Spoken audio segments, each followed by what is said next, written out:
we're going to get our superintendents up here. 3 dynamic talks ripped from the headlines of what superintendents and school districts face every day. Uplifting, challenging stories, practical knowledge that we're going to walk away with today. Michael Bennett, superintendent of the Greenville Central Schools, will take us to a vulnerable place, talking about lessons learned from a crisis. Michael's a school shooting survivor, 20 years now, and has created the Principals Recovery Network, a national network of leaders who have experienced gun violence tragedies in their school. That's a network nobody wants to be part of, but he leads that work admirably.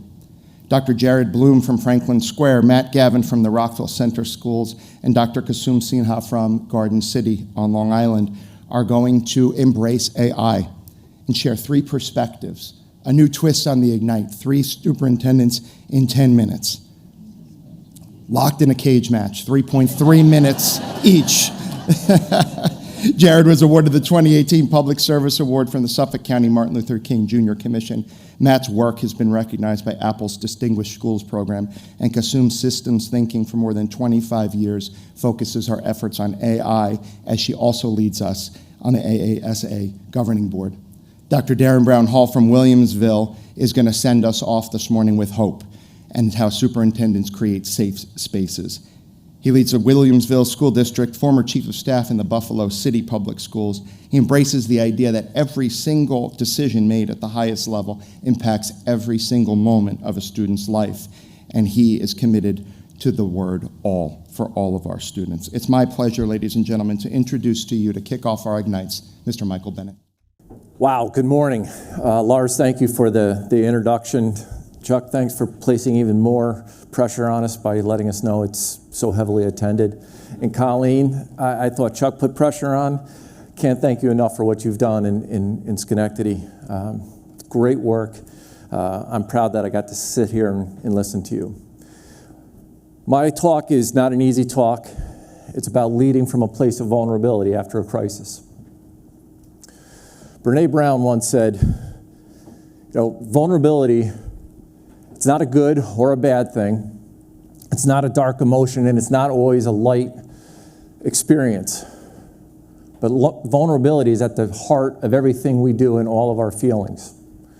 To balance that vulnerability with not seeing it as a weakness, in fact, I believe it's a superpower. And I've learned a lot about being vulnerable in leadership. Now you can see I grew up in a big family. Nice Irish Catholic family where you fended for yourself growing up. And that was okay. I was 7th in line, so sometimes I didn't get all the extra food or things like that. But you learn to be resilient.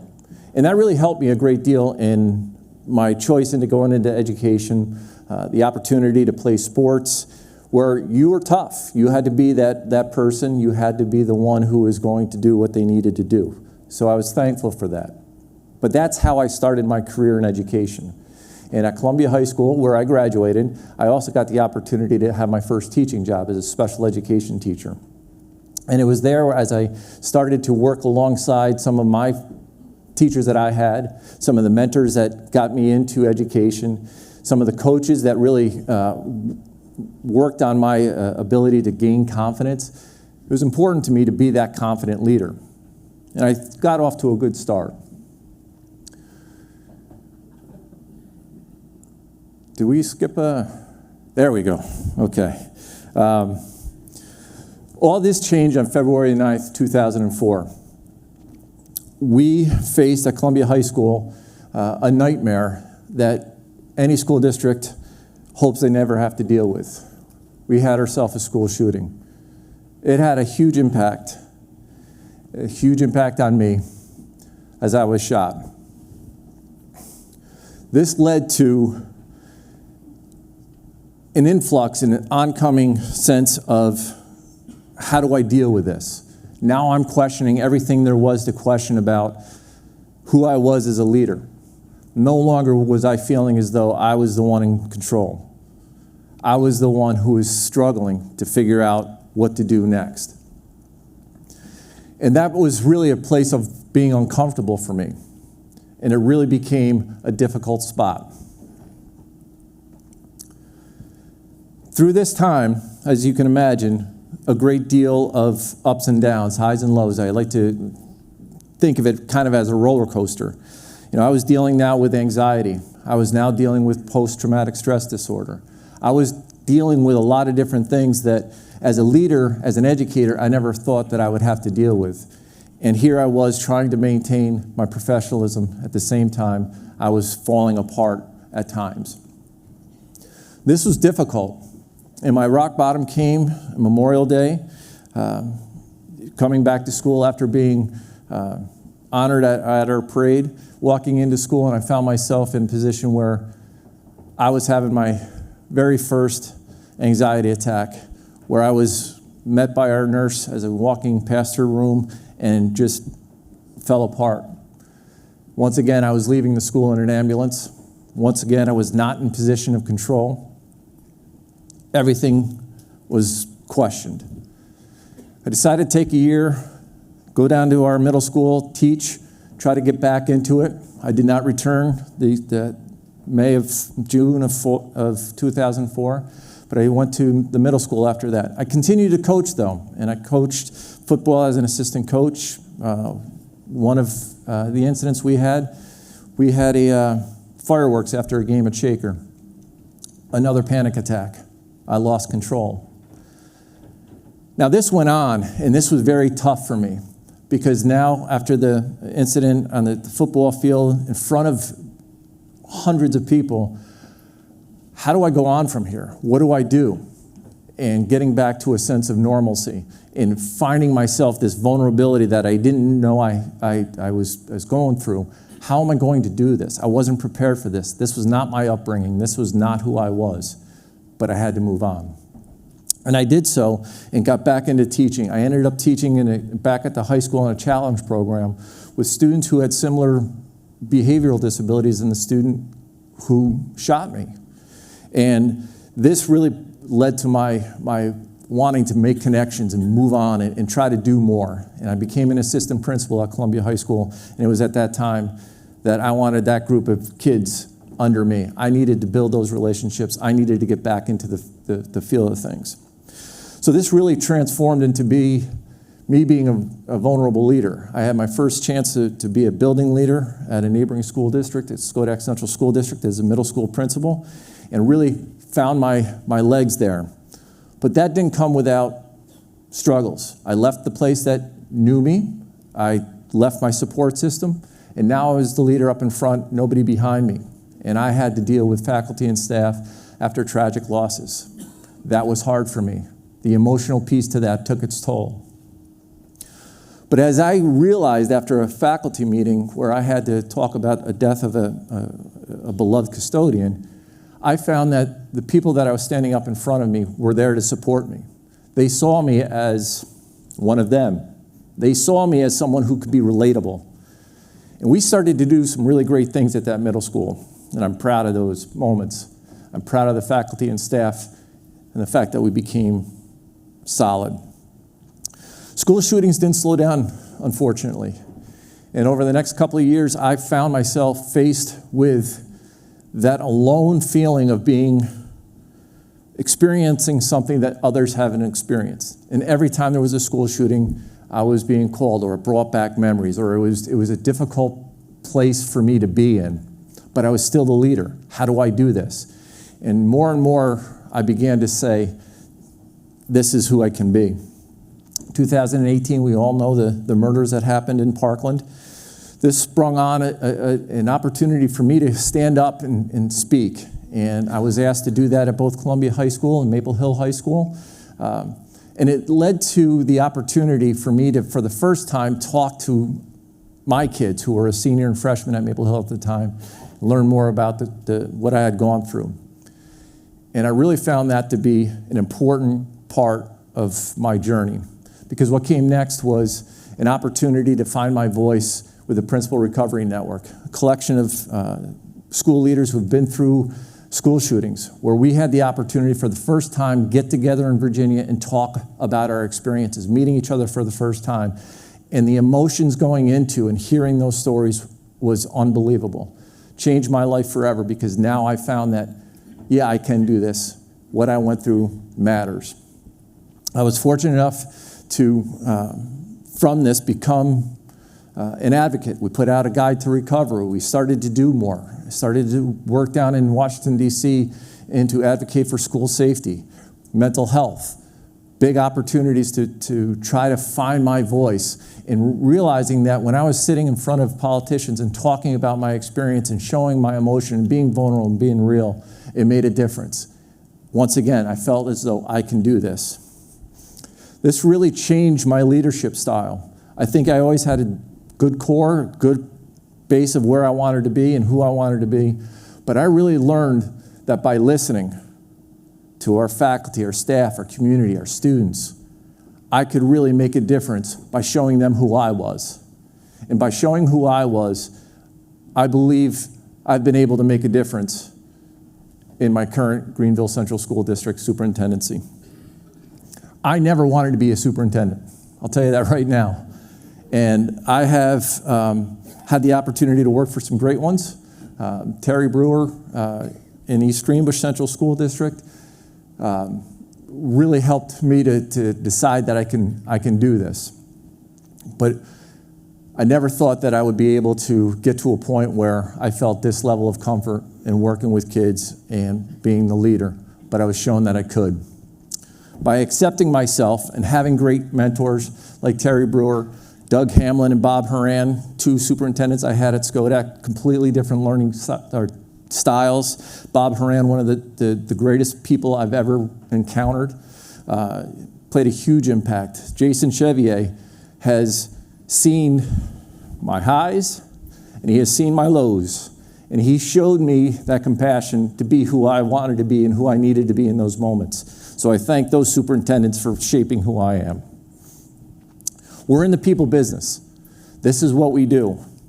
And I think the quicker I realized, the more people wanted to connect with the people who were leading them, the better leader I became. Because I never cared about the title. I never cared about any of that. I cared about people. And now my experiences and what I've been through has given me that opportunity to do everything I wanted to do and to feel comfortable doing it. And as uncomfortable as this is, I'm glad it's over. So thank you very much. I would like to bring up Kazoom, Matt, and Jared for our next session.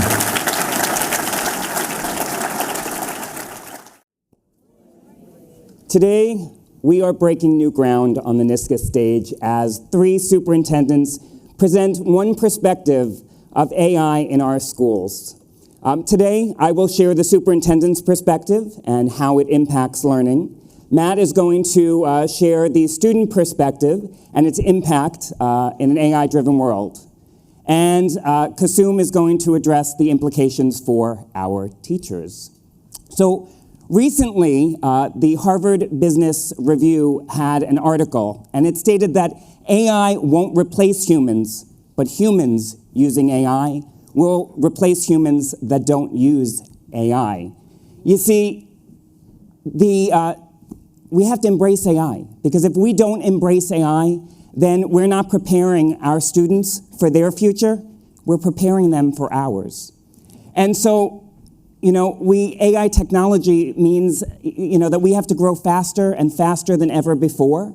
And while some of our students may be using AI and some are not, and some of us are using AI and some are not, it's really important to know that AI is not something that's new. AI has been with us since the 1950s. It started with the Turing test. In the 1960s, we had the Eliza chatbot. In the 1990s, we had Deep Blue winning at chess. In the 2000s, we had Alexa and Siri. And then recently, 2020s, we had Claude and ChatGPT. We're going to watch a quick video. Okay, Google.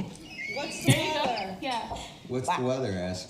What the weather? Grandma You using wanna Google know what Home is for the weather? first time. Tomorrow. Tomorrow. In Flagler Beach tomorrow, there will be showers with a high of 65 and a low of 56. With this. Watch it there. I'm scared. So here's the thing, right? We think AI is human, but it's not human. And here's the other thing, right? AI language models, they can't think. But I'll tell you, the new ChatGPT Strawberry is getting pretty close. What do AI language models do, right? AI language models analyze large amounts of text. They identify and learn patterns and structures, similar to this slide right here. They can create realistic programs and music, from a description. But at the end of the day, it's all about prompting. At the end of the day, it's all about making movement with AI. And Sal Khan, if you look, the founder of Khan Academy, he said, we're at the cusp of using AI for probably the biggest positive transformation that education has ever seen. You see, for the past 20 years, we've been promising to personalize learning for our students. And we are in our schools. We're using AI to analyze data. We're using AI to improve communications. We're using AI to provide feedback for our students. We're using AI to make sure that our teachers are able to differentiate. Jared's grandmother is understandably worried. AI can seem like magic, and it's evolving rapidly. But AI can also offer our students tremendous opportunities if we plan thoughtfully and implement intentionally. We can integrate AI into our instructional programs in ways that foster student inquiry, encourage creativity, and teach students to use this technology responsibly. By working collaboratively with teachers and students, our students will also come to know what our pillars and our non-negotiables are. So how do we implement AI? Well, we want to talk about security first. First, our students' data must be protected. Our students' privacy is non-negotiable, and we must work to safeguard their information. Stewardship. Students need to understand how to use AI responsibly. AI can enhance learning, but it should not replace thinking. And finally, skepticism is key. AI can make mistakes or reflect bias, and our students need to learn to recognize and understand AI output. At the elementary level, we're using AI to help our youngest learners engage deeply in stories, ideas, and events. In writing, students use AI chatbots that generate feedback to help make their writing better. Students take this feedback as part of the drafting process and build their own ideas more fully. Through AI role-playing scenarios, students can experience literature or history in a new way, interacting with characters from a story or asking a figure from history questions, deepening their understanding of stories and events. At the middle school, we can bring AI into research and problem-solving activities. Students use AI tools to explore real-world issues, evaluate ideas for potential community-based solutions. They learn to use AI as a research assistant, critically assessing the sources AI generates and evaluating and discussing AI output. We want our students to learn to use the tool to begin to understand the world that they are going to inherit. And we want them to think through and evaluate potential solutions to community-based issues. At the high school level, students are learning the art of prompt engineering, learning how to structure prompts to get nuanced and accurate responses. We want our students to learn that the way you frame a question is directly related to the accuracy of the response. Students will learn to use different types of prompts that can generate computer code, analyze large data sets, and develop their own GPTs to solve challenges. By integrating technical know-how with inquiry-based learning, students will discover the power of asking the right questions to drive meaningful and impactful outcomes. Integrating AI in a K-12 setting should include opportunities for students to work with each other. We must center the opportunities for the students to use the tool, but we also need to teach them how to discuss AI output, question AI suggestions, and verify AI sources. And they need to do it with teacher guidance. The collaborative interactions between students and teachers must be intentionally implemented to ensure that our students are equipped with technical skills, ethical and critical reasoning, and an understanding that human relationships are the most powerful ones in education. So now, imagine a classroom where AI is quietly working behind the scenes, giving real-time feedback, creating lessons, and even creating behavioral plans. Now, AI doesn't replace the teacher, okay? So AI is assisting teachers in doing what they need to do, which is facilitate learning, giving building relationships, and focusing on really what matters most is sparking creativity in our students. So AI is already transforming education. For teachers, it automates routine tasks, like again, helps them with plans, problem solving. For administrators, it can provide valuable insights into school performances and highlighting areas of growth and efficiencies much, much faster. It empowers educators to focus on teaching and learning, leading, and being and improving student outcomes. And this shift allows us for a more personalized approach to our work. So as leaders, we are responsible for our staff's growth. Teachers need a strong foundation before diving into AI. And it starts with teaching them core concepts and then letting them use various AI tools that are out there. The learning needs to be empowering, not overwhelming. And professional learning and ongoing coaching is probably the most important for integration into the classrooms and really building capacity. So professional learning works best when you have knowledgeable educators leading this work, passionate around this work, making it fun, supportive, and creative. So for example, in our districts, we have evening virtual pajama PDs, probably the most attended. We had recently over 90 teachers voluntarily attend these. Micro-learning sessions, tech bites, that really allow teachers to be learning when it's convenient for them. So as superintendents, we know that real growth happens when teachers are able to apply what they have learned into their classrooms. And so even with skeptical teachers, they need to know how it fits into their teaching. So last year, for our end of the year reflections, we asked our skeptical teachers, our fine arts teachers, to use AI tools. And they were so creative. They came up with TV show episodes, they came up with superhero characters, and so much more. It was fun, engaging, and creative. So AI empowers educators by saving time and boosting creativity. Last year as superintendents, we developed a chatbot to write up teacher observations. And I have to tell you, it was amazing because our principals loved it. It freed up time for them to engage in real conversations with teachers. So how do we do that for ourselves? Again, engaging in professional development as superintendents and using those tools ourselves. So when we embrace AI, we really expand the opportunities. In Franklin Square, we are paving the way for a personalized learning experience for our students. In Garden City, we are empowering our educators to embrace AI tools for efficiency and transformative teaching and learning. And in Rockville Center, we're equipping our students with an understanding of how to use this tool creatively, responsibly, and collaboratively to strengthen skills and open doors to the future. And by embracing AI with a unified vision, we can lead our schools into a future where every student and every staff member can be their true self and can unleash their potential. Thank you so much. We would like to welcome to the stage Dr. Darren Brown Hall. You see how I entered the stage, very mindful, very only 10 minutes, very demure, absolutely. So in 10 minutes is not a lot of time that I have to let you all know how wonderful you are, how much I appreciate you, and how much I am proud to be a colleague of yours. And our president, Lars Clemenson, wrote about that in the Councilgram this summer. He really stressed how we strengthen our networks and support one another.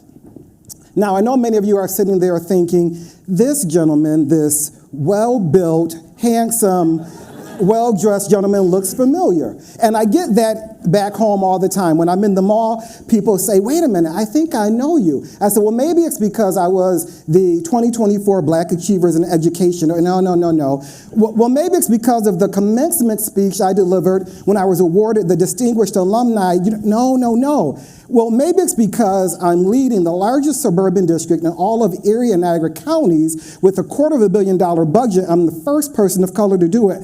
No, it's the Family Feud. Got it.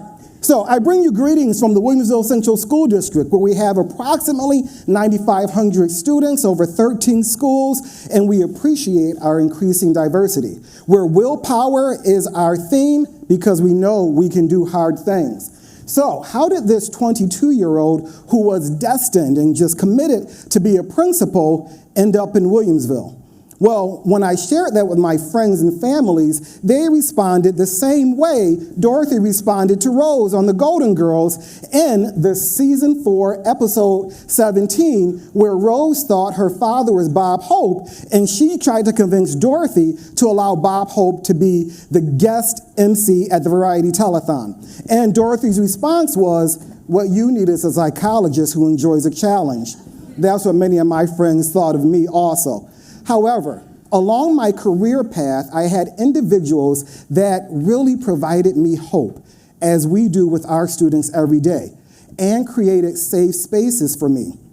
Now, that's not all, because I spent 18 years in the city of Buffalo, and as any administrator in a large urban district can tell you, when you're in a large urban district, it kind of skews your idea of what the superintendent and good board relationships can look like, right?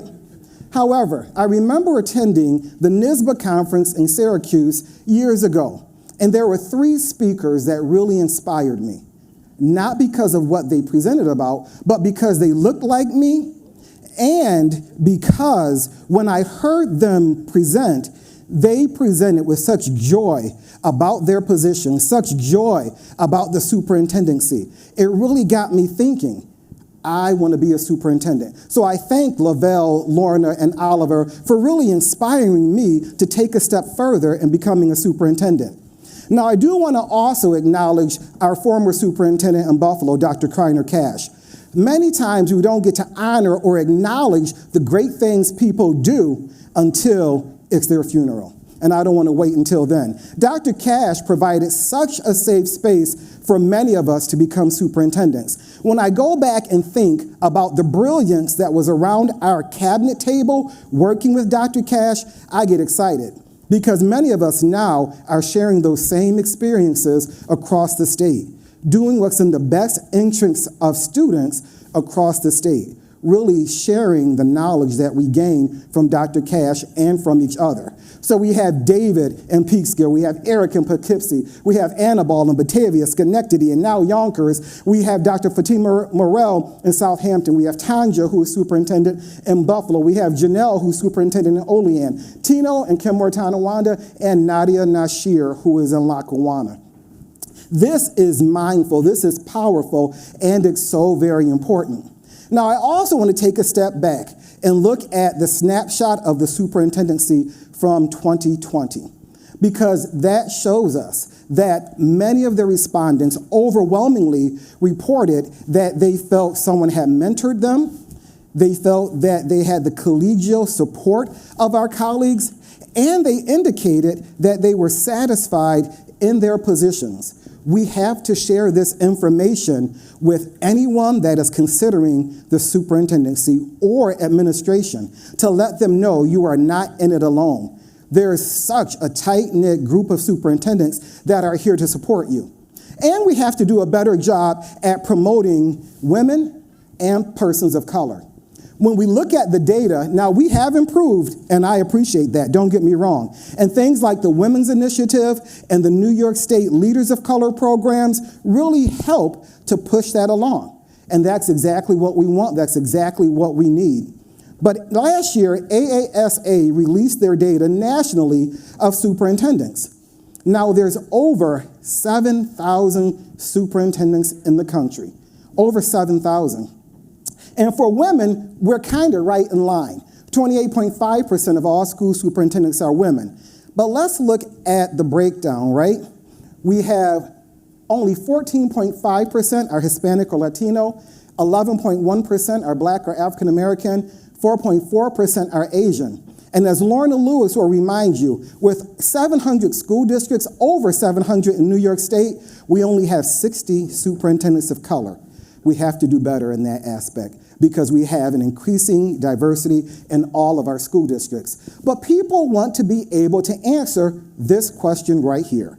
And we have to help them answer that by creating safe spaces. When I'm in the moment of crisis, who are my people? And see, this is important because everyone needs to know we're here for you. I got your back. And I know exactly who those people are. For me, it's my tribe that I showed you earlier. See, at Hogwarts, it was so important The house system was so very important. Harry never thought he could defeat Voldemort. He never thought that he was going to win his first Quidditch match. But Ron, Hermione, his entire Gryffindor family knew that he could, and they supported him. They absolutely supported him, and that's what we do for new superintendents. That's what we're obligated to do for new superintendents. Now, I have the pleasure and the privilege of actually being an adjunct professor at Buffalo State University for one of the last classes students take before they become administrators. And when I asked them, how many of you would like to become superintendents? None of them raised their hand. And I asked why. They give me the list of reasons. And I asked one of my students, who's a sixth grade teacher, I said, well, what do you do in times of adversity now? When there's a student you can't reach, or there's a new product or something that you want to implement. She said, well, I get together my sixth grade team and we come up with a plan. They're my support. They're my biggest champions. And I argue that I want to show you who my sixth grade team is, who I call upon when I need support, when I call upon when I need to think through some things. This is my sixth grade team, along with my tribe that I listed earlier. Because when I call any of these individuals, they pick up. Because they know I'm not just trying to talk to them about the results of the Golden Bachelorette or who she gave a rose to. I'm talking about real stuff that influences the lives of students and real things that we as educators need to be talking about with one another, right? And we want to make sure we share that with individuals who are becoming superintendents, that this is the type of system and network we have developed. Now, I'm not naive. I try to go through all of my buildings and I make sure that people see that I'm having a great time as a superintendent. Joel Osteen says, preach all the time, use words only when necessary. Now, every day is not going to be great. And like the gospel song from Reverend Jones said, my good days outweigh my bad days, so I won't complain. But what we have to do is make sure everyone knows that there are so many great days. The news won't report about that. It's our job to make sure that everyone knows that.